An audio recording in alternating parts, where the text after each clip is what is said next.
अगर बात करें हम यहाँ पे, इसमें था कि जो इलेक्ट्रॉन है सब शेल में कितने होते हैं, फार्मूला 2 × 2l + 1 फार्मूला होता है, 2 × 2l + 1। देखो अब जहाँ पे ऐसे करें अगर 2 × 2l + 1, जैसे आपसे कोई पूछ ले कि यार पी सब शेल में इलेक्ट्रॉन कितने होंगे, पी सब शेल में अगर 2 × l की पी के लिए वैल्यू कितनी होती है, कल पढ़ाया 1 + 1 कितना आएगा, जहाँ पे हमारे पास 3 आएगा, 3 2 जा 6, यानी कि पी में कितने इलेक्ट्रॉन आ गए, 6। इसी तरह से डी में याद रखने हैं, इस तरह से एफ में याद रखने हैं, इस एस में। तो इस तरह से इलेक्ट्रॉन निकालने हैं। जीरो का मतलब एस, 1 का मतलब पी, 2 का मतलब डी और 3 का मतलब एफ। क्यों सोच रहे हो क्या बीमारी पड़ रही है, जी नहीं पढ़ा कल। ज़ीरो के लिए एस, 1 के लिए पी, 2 के लिए डी, 3 के लिए एफ। इसका बड़ा काम है जी। आता है तो मुझे बताना शेल में इलेक्ट्रॉन कैसे निकालते हैं, फॉर्मूला 2n²। 2n² फार्मूला होता है, 2n²। जैसे के शेल की बात करें 2n², के के लिए n की वैल्यू होती है 1, तो इसमें कितने इलेक्ट्रॉन है, 2। कितने, 2। l की वैल्यू होती है 2, 2n², जी n² आ गया, 2 2 4, 4 2 8, तो l के कितने 8 होते हैं, 8 होते हैं, ऐसे याद रखना है 8। आगे देखो कहता है कि ऑर्बिटल के बारे में इसने बताया, बट ऑर्बिटल हमारे पास s p d f होते हैं। एस की शेप कोई पूछे तो स्फेरिकल होती है, क्या शेप होती है, spherical. This is the axis, x axis, y axis, z axis है, ठीक है। पी की शेप डम्बेल होती है, याद रखना, पी की शेप डम्बल होते हैं ना उठाने वाले, डम्बेल शेप होती है। इसमें 3 ऑर्बिटल होते हैं पी के, एक होता है p x orbital along x axis, एक होता है p y orbital along p y, एक होता है p z along p z, जी याद रखना, x axis along x axis और y axis z axis. P के 3 ऑर्बिटल होते हैं, p x p y p z, p x p y p z. क्या होते हैं ये ऑर्बिटल किसके, पी के। डी के कितने होते हैं, डी के हाँ अभी उतारा हमने, सुबह से खाया सर शाम को भूल जाता है। डी के 5 होते हैं, पांचों के नाम याद रखने हैं, D x Y, D Y Z, D Z X, D x² - y², D z², ठीक है। कौन कौन से, डी एक्स वाई।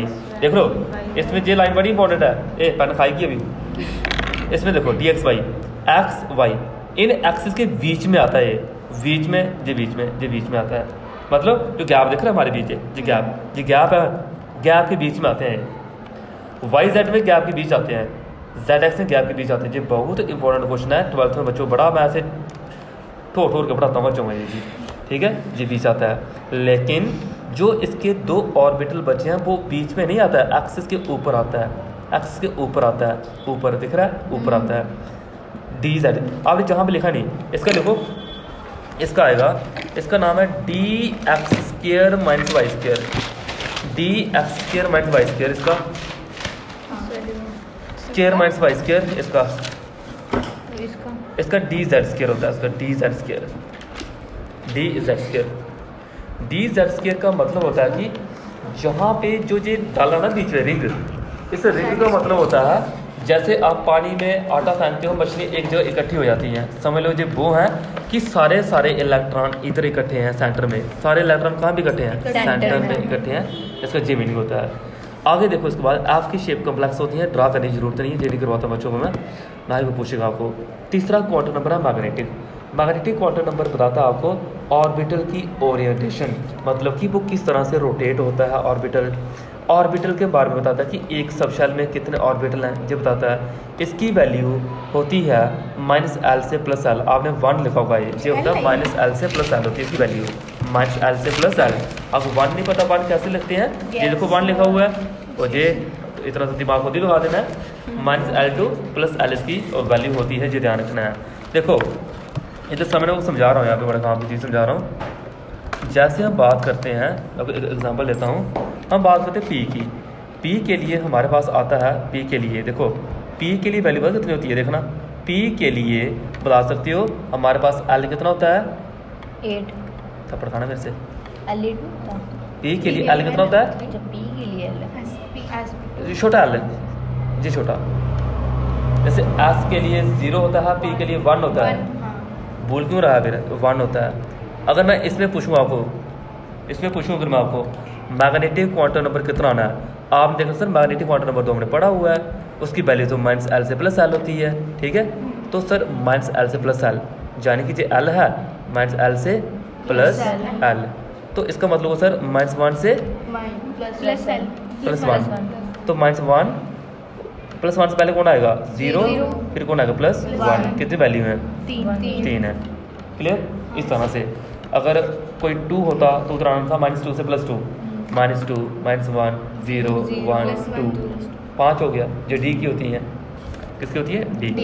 ये देखो ऐसे पी की कितनी 3 वैल्यू, -1 0 +1, डी में कितनी 5 होती हैं, एफ में कितनी 7 होती हैं। 0 है तो 1 ही होगा, वो 0 0 ही होगा, 0 मतलब 1 जी है। इस तरह से आया है। मुझे बताओ इसमें समय लगी क्या बोला मैंने, एक बार देखें इसको कैसे किया हुआ, वो कैसे आया है। बाकी ऐसा फार्मूला भी लिखा हुआ है यहाँ पे, कैसे आया है 2L + 1 भी लिख सकते हैं हम। P के लिए L 1 होता है, ठीक है, तो 2 + 1 3 हुआ। D के लिए 2 होता है तो 5 आएगा। L की जगह पुट करना वैल्यू, L लिखा हुआ है L, तो 1 3 5 7 ये क्या है ऑर्बिटल है। S में 1, P में 3, D में 5, F में 7 होते हैं ऑर्बिटल। शाल सब चाल नहीं, ऑर्बिटल बोलना नहीं चाहिए बेटा। ये आगे देखो, आगे टॉपिक हमारा ऑर्बिटल किसे बोलते हैं। ऑर्बिटल का मतलब होता है, जैसे मैं जहाँ पे हूँ मैं देखता हूँ बाहर कौन कौन से बच्चे अभी क्लास में नहीं आए हैं, ये मैं देखना हूँ, तो कहता है कि एक ऑर्बिटल उसे बोलते हैं एक न्यूक्लियस के आसपास जो स्पेस होती है, एक न्यूक्लियस के आसपास जो स्पेस होती है इलेक्ट्रॉन की प्रोबेबिलिटी को फाइंड करने की, कि कितने इलेक्ट्रॉन वहाँ पे रिवॉल्व कर रहे हैं, to find the probability of electron, ठीक है, which are revolving around the nucleus, वो कितनी प्रोबेबिलिटी है उसे बोलते हैं ऑर्बिटल। ऑर्बिटल मतलब घूमना, कितने इलेक्ट्रॉन घूम रहे हैं। कहते हैं एक ऑर्बिटल को हमेशा जब भी आपने रिप्रेजेंट करना होगा 3 क्वांटम नंबर के साथ रिप्रेजेंट करना, कितने 3। इसे साई बोलते हैं, जो त्रिशूल दिख रहा है ना, ये क्या है साई बोलते हैं इसको, साई PSI साई बोलते हैं इसको। कहता है इसमें N L M आता है 3 क्वांटम नंबर। N कौन है बताओ, N कौन है, N कौन है प्रिंसिपल क्वांटम नंबर, L कौन है एजिमुथल क्वांटम नंबर, M कौन है मैग्नेटिक क्वांटम नंबर, कौन है N L M प्रिंसिपल और मैग्नेटिक। देखो अभी जहाँ पे एग्जांपल दे दिया आपको 2px में आपको पता है 2px में n कितना है 2, आपको पता है 2px है, x लिखा हुआ है यहाँ पे, तो l की वैल्यू p के लिए 1 होती है, d होता तो 2 आनी थी, p के लिए कितनी 1।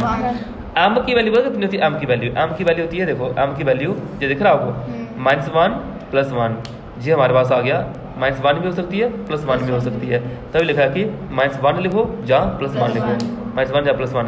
देखिए 2pz होता ना अगर, फिर 0 होती वैल्यू, 0 भी तो है, देखो 0 दिख रहा है, 0 बीच में, z के लिए 0।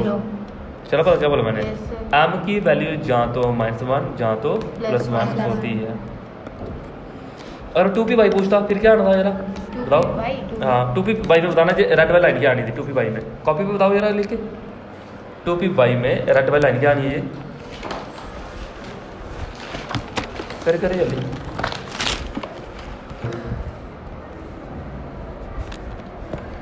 टोपी भाई पूछा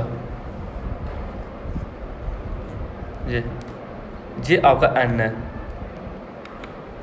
जी आपका कौन है l है, कितना होता है 2py है, बेस में y है, यानी m होगा हमारे पास जहाँ तो -1 जहाँ तो +1 होगा, z थोड़ी है 2pz होता, इसका मैं पूछता सेम रहना था z के लिए आना था m = 0, m = 0 आना था, m है मैग्नेटिक क्वांटम नंबर। ऐसे देखते हैं आगे देखो टॉपिक हमारा नोड का मतलब क्या होता है, नोड का मतलब होता है जैसे हमारे पास 1s है, एक लेवल बढ़ गया 2 आ गया, एक लेवल बढ़ गया 3 आ गया, कहते हैं नोड बोलते हैं। जो बीच में आपको जो वाइट दिख रहा है ना, ये क्या है नोड है, इसमें 2 नोड है, इसमें 1 नोड है, इसमें 1 नोड नहीं है। कहते हैं कभी भी आपको नोड निकालने हो तो n-1 फार्मूला लगा लेना, n-1, ठीक है। तो देखो 2 में से 1 निकाल लेंगे, 1 आना है 3 लिखा ना 3, 3 में से एक निकालें, कितना आना है 2, तो 2 नोट वो आपको दिख रहे हैं वाइट कलर वाले। आपने नोटबुक भी ऐसे ही बनाना, दिखने चाहिए वहाँ पे लाइन जे। कहता है नोड की 2 टाइप होती हैं, एक होता है सफेरिकल, एक होता है एंगुलर नोड होते हैं। एंगुलर नोड में कुछ नहीं होता है, जैसे हम ऐसे आपने पढ़ा इस तरह से, एक होता है पॉजिटिव, एक होता है नेगेटिव, ठीक है। इस तरह से नोड जो सेंटर है ये आता है कि कितनी बार कट गया, 1 बार 2 बार 3 बार, उसके अकॉर्डिंग। साई का मतलब होता है इलेक्ट्रॉन को फाइंड करना कि इलेक्ट्रॉन 1 है 2 है, जो साई होता है। बे फंक्शन बोलते हैं इसको, साई को बोलते हैं बे फंक्शन। कहता है जब कभी भी रेडियल नोड निकालने होंगे, फार्मूला लिखा हुआ है, फार्मूला इसमें बोलूँ आपने 2p पे निकालने हैं रेडियल नोड, तो क्या करोगे, एन कितना है 2, एल कितना होता है b के लिए 1, तो 1 दिया हुआ है, 2 - 2 कितना हुआ 0, 2 - 2 कितना हुआ 0, तो रेडियल नोड कितने 2p में 0 है, ऐसे निकालते हैं। लेकिन नोडल प्लेन या एंगुलर नोड निकालने को उसके लिए फार्मूला डायरेक्ट एल याद रखना। एल एस के लिए कितनी वैल्यू होती है 0, p के लिए 1, d के लिए 2, ठीक है। इस तरह से आपके लिए 3। चौथा क्वांटम नंबर हमारे पास आ गया spin quantum number. Spin quantum number कहता है कि इलेक्ट्रॉन अपनी एक्सिस पे कैसे घूम रहे हैं, ठीक है। ये कहता है अगर क्लॉकवाइज घूमेंगे तो +1/2 बोलना, एंटी क्लॉकवाइज घूमेंगे तो -1/2 बोलना। फिर सुन लो, क्लॉकवाइज रोटेशन होगी +1/2, एंटी क्लॉकवाइज रोटेशन होगी -1/2। ये ध्यान रखना है, अच्छे से बनाना, वो डिब्बे शिब्बे दिख रहे हैं, ये मुझे जो बनाया, ठीक है। देख लो डायग्राम, उधर देखो अपनी क्या बनाया, ये आ गया। कहता है जब कभी भी आपने इनका मोमेंटम निकालना हो, जो आपने फार्मूला कल पढ़ा था जाते जाते, ऐसे इसका भी फार्मूला है रूट में s × s + 1 h/2π। जैसे देखो मैं बात करूँ 2p की बात करूँ, जैसे मैं बात करूँ हाइड्रोजन की, हाइड्रोजन में आता है 1s1, एक है ना, एक मतलब +1/2, तो इसमें आप s की जगह क्या लिखोगे +1/2 और 1 तो फार्मूले का आ गया, h/2π वैसे रखना है। तो ऐसे भी कर सकते हो, शायद कोई क्वेश्चन दिया हो, हाँ क्वेश्चन आ गया आपके पास, एक टफ सा क्वेश्चन दे दिया कि कैलकुलेट करो वैल्यू n की, l की, m की 7p π ऑर्बिटल में निकाल के देनी है। इसमें n कितना है 7, p y लिखा हुआ है, p यानी कि l कितना 1 है, p के लिए l की वैल्यू कितनी होती है 1 होती है, p y के लिए के लिए -1 या +1 ना, एक ही होती है, l की वैल्यू पूछी मैंने, m थोड़ी पूछा, अच्छा l की मैंने वैल्यू l पूछा, l एक ही होता है p के लिए, m पूछता फिर बोलते हैं हाँ सर +1 जहाँ -1 पूछो, उसमें क्या पूछना है, जो आंसर है, जो क्वेश्चन जो आंसर पूछो क्या पूछना है। आ सकता है पेपर में 3 क्वार्टर नंबर को यूज़ करना आपने। अब उठ जाना, मैं पढ़ा रहा हूँ बेटा, अब बेड लगाया था जो सोया रहा था, मैं पढ़ा रहा हूँ, उठ जाना। देखना समय नहीं लग रही है, दूर थोड़ी पूछो, चला पता क्या बताया मैंने, यस नहीं चला पता, वीडियो रिकॉर्ड हो रही है, देख लेना। कहता है कि आपने n l m निकालना है, 5d z² के लिए निकालना है, तो z के लिए मैंने बोला 0 लेना है, l कितना है इधर 5, d के लिए l कितना आता है 2, m कितना z के लिए 0 है, ठीक है। अगर जहाँ पे लिखा होता dxy लिखा होता, क्योंकि d के 5 ऑर्बिटल होते हैं, कौन से होते हैं 5 बता सकता है कोई, देखता हूँ आपकी इंटेलिजेंसी, किसके d के 5 ऑर्बिटल कौन से होते हैं, ये होता है dxy dz zx और dx² और एक dx² नहीं, dx² -y² होता है, फिर आता है dz²। अगर वैसा पूछा होता फिर आप इधर m की वैल्यू कुछ और ले सकते हैं, कौन सी -2 -1, ठीक है, 0 +1 +2, तो 0 को छोड़ के बाकी वैल्यू ले सकते थे आप, 0 को छोड़ के बाकी वैल्यू ले सकते थे। ये क्वेश्चन है भाई, बच्चों पता नहीं चलता इनका, साथ साथ पढ़ रहे हो समझ रहे हो तो चल रहा है आपको पता। आगे देखो, कहता है which of the following set of quantum number is not possible. कहता है सारे दिए आपको, इसमें से कौन सा पॉसिबल नहीं है। कहता है कि ए वाला पॉसिबल नहीं है, ए वाला पॉसिबल नहीं है कि इधर लिखा हुआ है m = 1 लिखा हुआ है, इधर हमारे पास s = -1/2 लिखा हुआ है, ठीक है, s = -1/2 लिखा हुआ है। फिर दूसरा हमारे पास ये दिया n = 3 दिया है, l = 2 दिया है, s दिया +1/2 -1/2 हो सकता है, यानी कि इलेक्ट्रॉन ऊपर और नीचे दोनों हो सकते हैं, जो +1/2 जो -1/2 हो सकता है, लेकिन पहला -1/2 नहीं होगा, पहला +1/2 होगा। तो जे हमारे पास लिखा +1/2, जे ऐसा हो सकता है, लेकिन m = -2, m = -2 का मतलब क्या हुआ, m = -2, m = -2 नहीं हो सकता, -2 l = 2 लिखा हुआ है, 2 देखो ये समझना अभी इधर